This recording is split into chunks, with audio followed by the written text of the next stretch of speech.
네, 오늘은 어버이 주일입니다.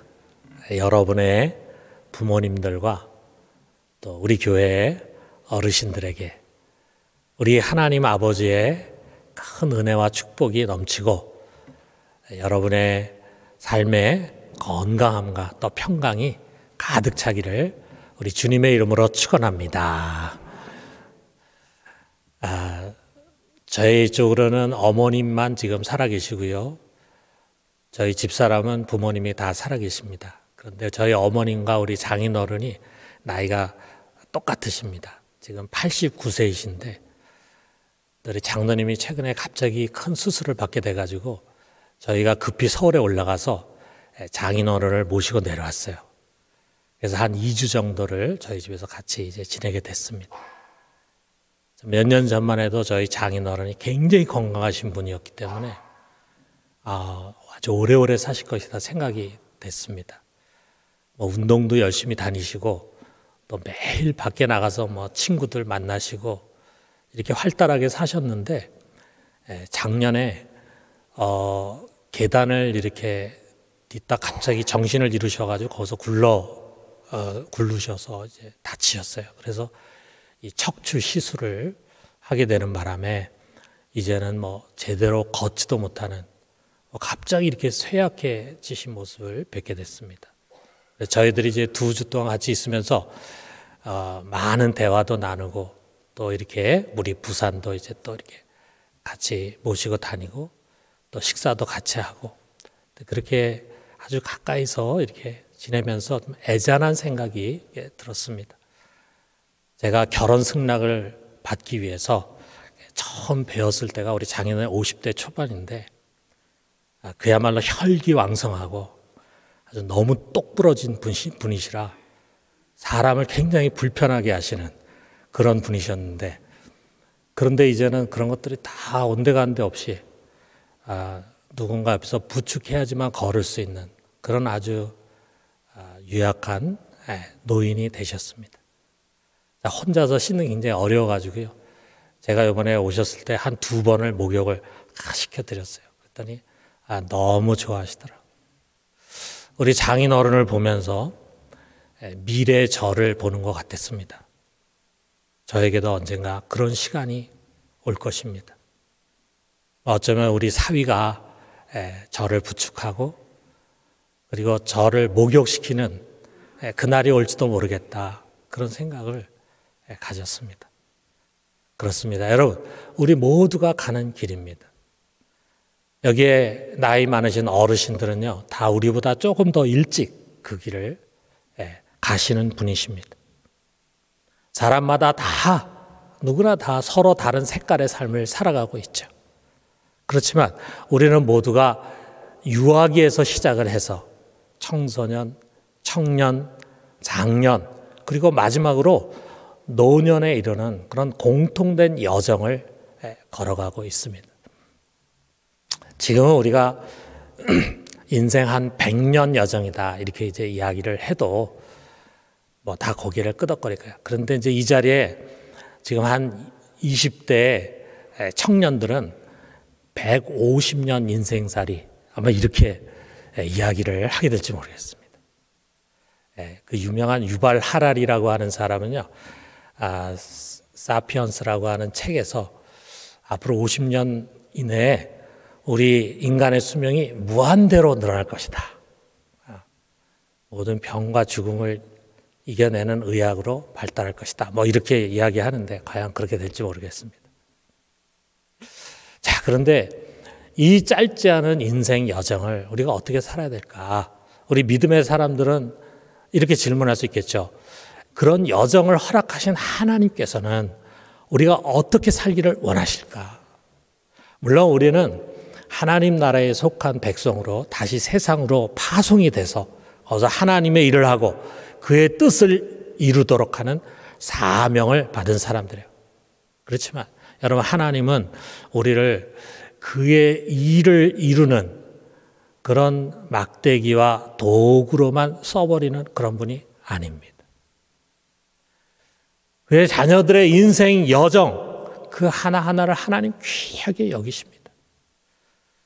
우리가 어린 시절부터 노년에 이르기까지 변화되는 과정을 잘 알고 계신 분이에요.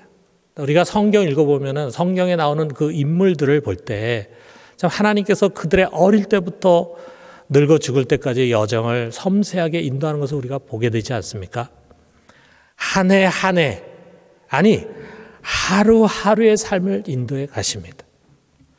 그런 가운데서 우리에게 필요한 것들을 시시때때로 공급해 주시고, 우리가 어려운 일을 만날 때, 하나님께 부르짖을 때 우리에게 살 수 있는 길을 열어주시고, 또 막힌 문을 열어주시고, 그러면서도 끊임없이 우리를 자라게 하시고 성장시키게 하시는 분이 우리 하나님 아버지십니다. 여러분, 신앙생활이라고 하는 것은요, 최종적으로 무슨 업적을 이루고 성공했다 이렇게 말하는 것이 아닙니다. 우리에게는 목적과 방향이 분명하죠. 그렇지만 지금 하루하루의 과정이 중요합니다. 하루하루를 우리가 잘 사는 것이 중요합니다. 하루하루를 잘 살다 보면은 그것들이 모여가지고 성공적인 신앙생활이 되는 것입니다. 그렇기 때문에 우리 하나님은요, 하루하루 우리가 이렇게 살라고 말씀하십니다. 데살로니가전서 5장 16절에서 18절 보면은 항상 기뻐하라, 쉬지 말고 기도하라, 범사에 감사하라, 이것이 그리스도 예수 안에서 너희를 향하신 하나님의 뜻이니라 분명히 말씀하십니다. 자, 항상 기뻐하라. 여러분, 기쁨이라고 하는 것은 행복의 표현이잖아요. 특별한 날, 특별한 일을 만날 때 기뻐하는 것이 아니라 그냥 일상에서 항상 행복할 줄 알아야 한다. 그래서 가르치고 있어요. 감사라고 하는 것은 만족의 표현이잖아요. 범사에 나에게 주어진 모든 것에, 나에게 지금 주어진 환경 속에서 내가 만족할 줄 알라고 명하십니다. 기도라고 하는 것은 하나님을 인정하고 그를 의지하는 거잖아요. 어떤 특별한 시간에 특별한 일을 만났을 때만 하는 것이 아니라 쉬지 않고 항상 하나님을 인정하고 의지하라고 말씀하고 있어요. 여러분, 하루하루를 이렇게 사는 것이 그리스도 안에 있는 우리를 향하신 우리 하나님 아버지의 뜻입니다. 자, 그런데 여러분, 우리의 현실을 좀 봐요. 우리는 예수를 믿는다고 하지만 너무 세상 사람들의 가는 길을 쫓아가. 그러다 보니까 너무 목표지향적인 삶을 살아갑니다. 늘 내일을 꿈꾸면서 오늘을 잃어버려요. 내일에, 내년에, 미래에 대학에 들어가고 취업을 하고 사업이 궤도에 오른다면, 그리고 지금 갖고 있는 이런 어려운 문제들이 해결된다면 그러면은 그때 행복해질 거라고 생각을 합니다. 그러나 여러분, 막상 목표를 이룬 곳에 가면요, 거기 행복이 없어요. 그냥 성취에서 오는 짧은 순간의 만족이 있을 뿐이에요. 우리는 또다시 새로운 목표 앞에 직면하게 됩니다. 나는 청년 시절에 읽었던 니체의 글, 니체라는 철학자의 글이 항상 제 가슴속에 남아있어요. 그가 이런 얘기를 했어요. 나는 산의 정상에 올라서 보다는 산을 오르는 동안이 즐겁다. 산이 험하면 험할수록 내 가슴은 뛰노라. 참 멋있는 이야기를 했습니다. 자, 여러분, 이게 등산하시는 분 많이 있겠지만 우리 보통 보면은요, 등산할 때 정상을 목표로 해서 올라가잖아요. 그 정상에 올라가가지고 거기서 야호도 한번 하고 사진도 찍고 그리고 즐거워하는 시간은 극히 짧습니다. 그런데 우리가 그 잠깐의 시간을 위해서 반나절이나 되는 시간을 그냥 아무런 즐거움도 없이 그 산길에 핀 아름다운 꽃들에게 견도 잘 주지 않으면서 그냥 헉헉대면서 올라가요. 이게 보통 우리들의 모습입니다. 여러분, 어떻습니까? 여러분, 오늘 행복하십니까? 하루하루를 행복하게 살고 있습니까? 여러분, 오늘 행복하지 못한 사람은요, 내일도 행복할 수가 없습니다. 왜냐하면 행복이라는 것은 외부에서 오는 것이 아니라 세상을 바라보고 해석하는 긍정적인 눈에서 시작이 되기 때문이에요. 우리 모두가 다 살아가는 삶의 환경은 다 거기서 거기 비슷합니다. 그런데 그것을 내가 어떻게 이해하고 해석하고 받아들이느냐, 거기에 따라서 우리가 행복한 삶을 살 수도 있고 불행한 삶을 살 수도 있다 이거죠. 자, 그런데 그 눈을 변화시키는 말씀이 바로 이것입니다. 오늘 2절에 있는 말씀, 내 형제들아 너희가 여러 가지 시험을 당하거든 온전히 기쁘게 여기라. 먼저 내 형제들아 그러잖아요. 예수 안 믿는 사람에게 주는 말씀이 아니에요. 예수 믿고 은혜 받고 하나님 자녀 되고 하나님의 사랑을 받는 그런 그리스도인들, 믿음의 사람들에게 주시는 말씀이에요. 자, 여기서 시험으로 번역된 페이라스무스라고 하는 이 말은요, 여러 가지 광범위한 뜻이 있는데 외적인 시련, 또 시험 과정, 테스트, 또는 죄에 대한 내적인 유혹, 템테이션, 자, 이런 여러 가지 의미를 갖고 있지만 여기에 이 성경에서는 외적인 시련, 트러블, 그런 의미입니다. 여러분, 우리에게서 기쁨을 빼앗고 만족하지 못하게 하는 게 무엇입니까? 우리에게 모든 좋은 일만 항상 주어지면은 우리가 기뻐하지 못할 이유가 없고 만족하지 못할 이유가 없겠죠. 그렇지만 항상 우리 인생의 문을 두드리고 놓고 하는 여러 가지 다양한 얼굴의 시련들이 있잖아요. 그런 것들이 찾아오면 우리 입에서 웃음이 사라집니다. 얼굴에 수심이 가득해지게 됩니다. 다 잘 될 것 같았던 긍정적인 마음은 한순간에 사라지고 망할 것 같은, 큰일이 일어날 것 같은 그런 부정적인 생각이 마음에 가득 차게 됩니다. 그러면서 왜 나에게 이런 시련이 찾아왔을까? 질문하면서 자기를 탓하기도 하고 자기 주위 사람을 탓하기도 하고 심지어 하나님 원망하기도 해. 이것이 바로 시련이에요. 시험이에요. 자, 그런데 믿음은 전혀 다른 눈을 갖게 해줍니다. 여기 2절에 보니까 너희가 여러 가지 시험을 당하거든 온전히 기쁘게 여기라 그랬어요. 그냥 기뻐해라가 아닙니다. 온전히 기쁘게 여기라요. 자, 이 말은 우리가 복권에 당첨되거나 뭐 그러신 분이 있을지 모르겠지만 복권에 당첨되거나 또는 취직 통보를 받거나 또는 승진 소식을 들었을 때 뭐 이런 일들은 흔히 일어나는 일은 아니잖아요. 우리 이런 일이 있을 때 얼마나 기쁩니까? 온 가족이 기뻐하죠. 그와 마찬가지로 너에게 시련이 찾아올 때마다 그것을 긍정적인 눈으로 바라보고 그리고 아주 큰 기쁨의 일로 간주해라. 온전히 기뻐해라. 아주 큰 기쁨의 일로 간주하라. 이렇게 말씀합니다. 아니 어떻게? 라고 하는 것은 둘째치고 정말 우리가 그렇게만 할 수 있다면요. 여러분 우리가 하루하루 행복하게 살지 못할 이유가 없잖아요. 자, 그렇다면은 우리에게 시련이 찾아왔을 때 그것을 온전히 기쁘게 얘기할 이유가 무엇인가 라고 하는 것을 3절에서 설명해 주고 있어요. 이는 너희 믿음의 시련이 인내를 만들어내는 줄 너희가 알미라 그랬습니다. 여러분 우리 믿는 자에게 찾아오는 여러 가지 시험은 믿음의 시험이에요. 그런데 그 믿음의 시험이 우리에게 오게 될 때 그것이 우리 속에서 인내를 생산해내. 인내를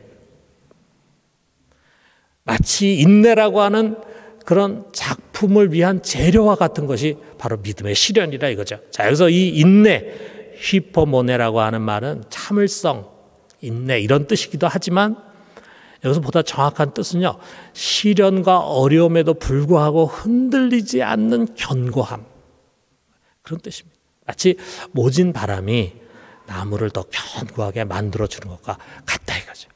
그렇기 때문에 결론은 이겁니다. 4절에 있는 것처럼 인내를 온전히 이루라. 이는 너희로 온전하고 구비하여 조금도 부족함이 없게 하려 함이라 그랬어요. 자, 여기에 지금 인내를 온전히 이루라 이렇게 우리말로 번역한 더 정확한 번역은요, 인내가 자기의 일을 끝마치게 해라.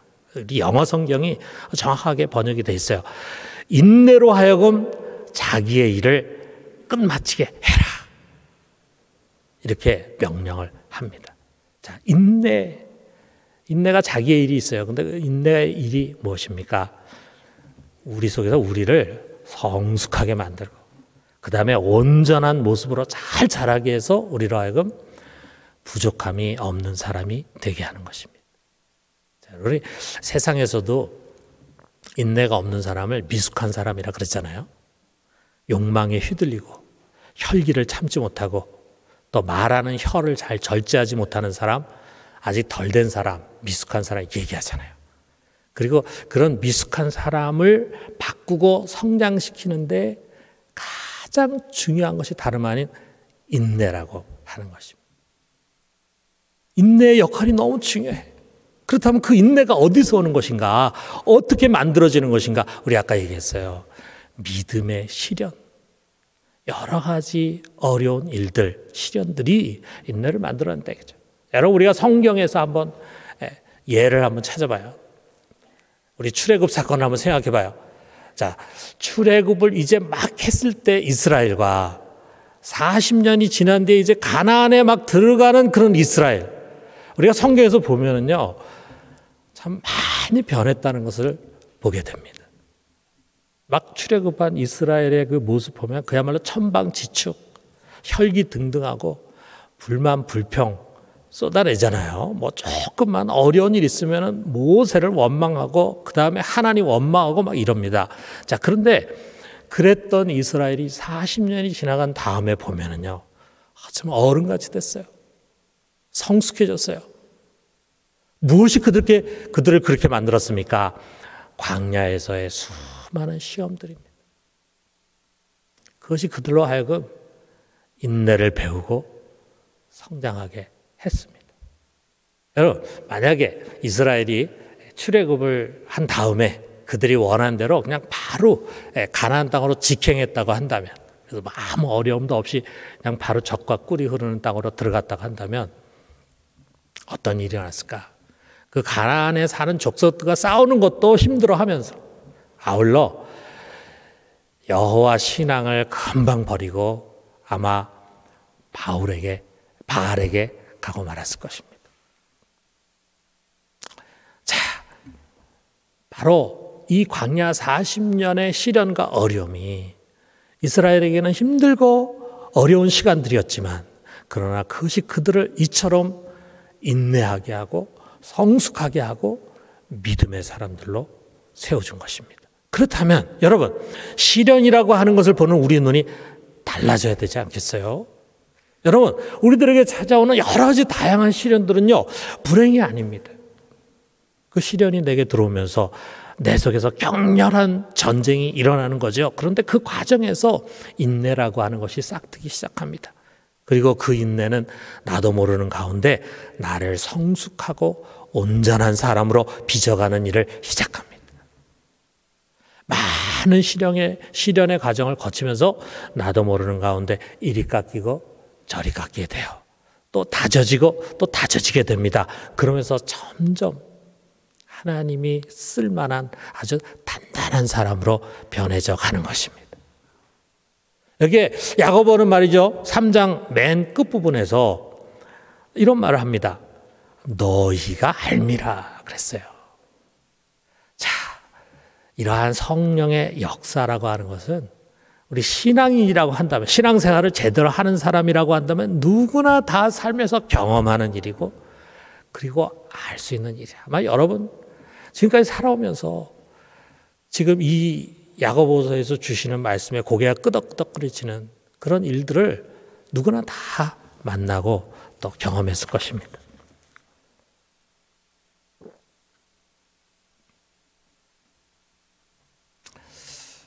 제가 18년 전에 독일에서 이제 우리 교회로 부임을 했습니다.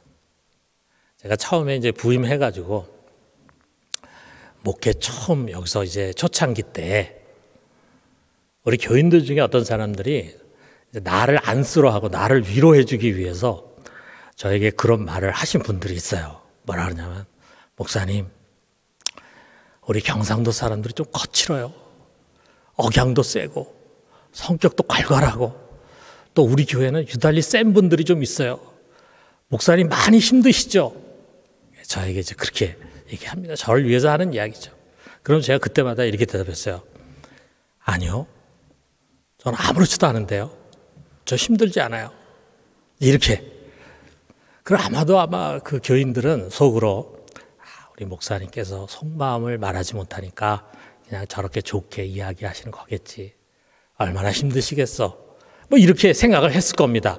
그런데 제가 거짓말을 한 것이 아니라 저는 정말 힘들지가 않았어요. 힘들다고 느끼지를 못했어요. 왜 그랬을까? 만약에 제가 서울의 사랑의 교회에서 부목사 하다가 여기 우리 교회로 바로 왔으면은요, 좀 많이 힘들었을 것 같아요. 다 지나간 얘기지만, 그때 우리 교회 보면은 정말 성깔이 있는 분들이 좀 있습니다. 그런데 제가 사랑의 교회에서 바로 온 게 아니라 독일에 갔잖아요. 제가 독일에 가서 거기서 한인교회 목회를 했습니다. 자, 우리 세상에, 우리 지구촌에 참 우리 한국 사람 많이 퍼져가지고 한국 사람 있는 곳에 이 디아스포라에는 교회가 다 세워져 있는데, 그런데 교민들이 많지 않은 지역의 한인교회가 되게 다 비슷비슷합니다. 참 어렵습니다. 그런데 유달리 이 독일의 한인교회는요, 정말 자타가 공인하는 센 교회입니다. 그 60년대, 70년대 광부 간호사들 있잖아요. 여러분 아마 국제시장이라는 영화에서 보셨을 거예요. 얼마나 고생을 많이 했습니까? 얼마나 힘들게 살았습니까? 뭐 그러다 보니까 이 성격이 거칠어요. 그리고 말도 험해. 자, 우리도 50년대, 60년대, 70년대는요, 저희 부모 세대는 보면은 참 말 함부로 하죠. 욕도 잘하고, 막 거칠지요. 교양도 없고, 그렇잖아요. 그런데 이제 우리는 점차로 이제 시민화 돼 가면서 말도 교양 있게 하고, 뭐 자기 속에는 이런 마음이 있어도 그걸 잘 표현 안 하고, 상대가 불편하게 안 하고 하는 게 익숙해져 있잖아요. 근데 이분들은 60년대, 70년대 가가지고 거기서 이제 이런 어떻게 보면 정체가 됐어요. 자, 그러다 보니까 말이 얼마나 거친지 몰라. 그리고 시험에도 잘 들어. 정말 센 사람들이 많았습니다. 교인들이 너무 젠틀한 사랑의 교회에서, 그것도 아주 큰 담임 목사님 그늘 아래서 우리가 어떻게 보면 정말 예의에 벗어난 그런 소리를 거의 한 번도 들어보지 못하고 부목사로 사역을 하다가 독일에 갔잖아요. 자, 외국에 나갔으니까 우리가 문화적인 충격도 받지 않겠어요? 우리가 타문화 충격이라 그러는데, 그런데 제가 경험한 것은요, 타문화 충격보다 더 큰 게 타교회권 충격이야. 야, 교회가 이런 모양일 수도 있네. 야, 어떻게 이런 교인들이 있을 수 있을까? 뭐 이런 충격 말이에요. 제가 거기서 9년 가까이 그들과 같이 뒹굴었습니다. 사랑도 많이 받았지만 정말 말도 안 되는 말도 많이 듣고 어이없는 공격도 받고 정말 여기서 목회 그만두고 싶다 라고 생각이 될 만큼의 그러한 일들도 겪었어요. 자, 그런데 그런 가운데 가장 많이 변한 것은요, 다른 누가 아니라 바로 저 자신이었습니다. 저 자신. 제가 참고 또 참는 가운데 나도 모르게 내가 성장하고 내가 강해졌어요. 그래서 우리 교회 와서는요, 참 편했습니다. 거기 워낙 센 분들하고 같이 있다 보니까 여기 와서 좀 세다고 하는 분들이 하나도 세게 느껴지지도 않아. 그냥 다 젠틀하게 생각이 돼요. 그래서 정말 힘든 줄 몰랐습니다.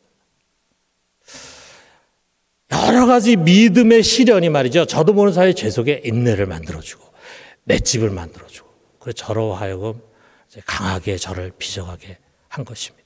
그래서 저는 이제 독일에서 온 뒤로 독일 생활을 이렇게 반출을 해요. 그런 가운데 그런 반성을 하게 됩니다. 그곳에서 그런 시험을 만날 때마다 그냥 힘들어만 하는 거예요. 그리고 빨리 이 시간이 좀 지나가면 좋겠다. 빨리 이 문제 해결됐으면 좋겠다.